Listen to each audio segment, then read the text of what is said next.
Criminality পার্টটার জন্য CBI কে investigation করতে বলা হোক under the supervision of this honourable court.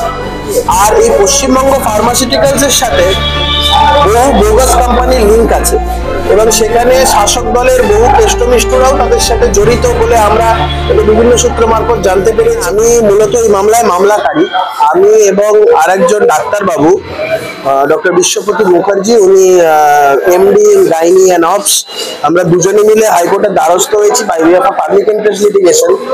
আমরা এখানে যে বক্তব্যগুলো তুলে ধরেছি যে এই যে মারা যাওয়া মেদিনীপুরে যে আফটার ডেলিভারি যিনি মারা গেলেন এবং বহু মানুষজন আজকে তারা মৃত্যুর সঙ্গে লড়াই করছেন, এছাড়াও বেশ কিছু তথ্য আমার কাছে আজকে মামলা ফাইল করার পরে এসছে যে বিষয়গুলো যে এই অ্যাডমিনিস্ট্রেশন অফ আরএল স্যালাইনের ফলে বহু মানুষ তারা অ্যাকিউট তাদের কিডনি প্রবলেমস দেখা দিয়েছে এবং ডায়ালিসিস পর্যন্ত হচ্ছে।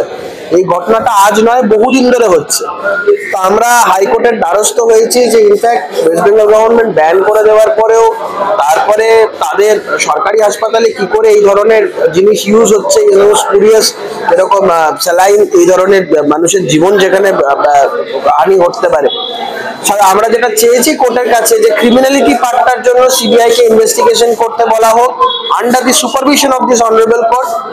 আর এই পশ্চিমবঙ্গ ফার্মাসিউটিক্যালস এর সাথে বহু বোগাস কোম্পানির লিঙ্ক আছে এবং সেখানে শাসক দলের বহু কেষ্টমিষ্টরাও তাদের সাথে জড়িত বলে আমরা বিভিন্ন সূত্র মারফত জানতে পেরেছি।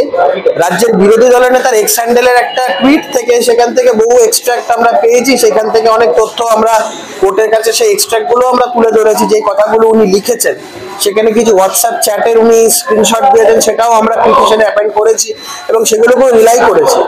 সার্বিকভাবে আমরা গোটা বিষয়টা কোর্টের হস্তক্ষেপ চেয়েছি যাতে কোর্ট ডাইরেকশন দেয় যে ক্রিমিনালিটি পার্টটা সিবিআই ইনভেস্টিগেট করুক আর on the part of the financial ramification সেখানে ইডি তদন্ত করুক।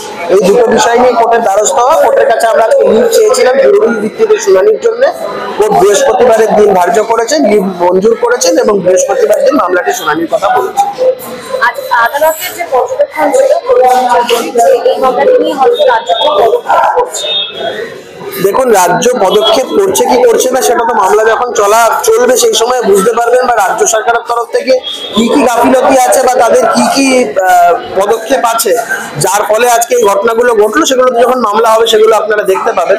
তবে এটা মানে যেই ধরনের ঘটনা ঘটেছে এটা রাজ্য সরকার এই রাজ্যের মানুষের প্রতি যদি ন্যূনতম তাদের মানে ভালোবাসা থাকতো, মানুষের প্রতি যদি তাদের এই রাজ্যের বাসিন্দা হিসেবে তাদের যদি ন্যূনতম দায়বদ্ধতা থাকতো সরকার হিসাবে, তাহলে এই ঘটনা ঘটতো না।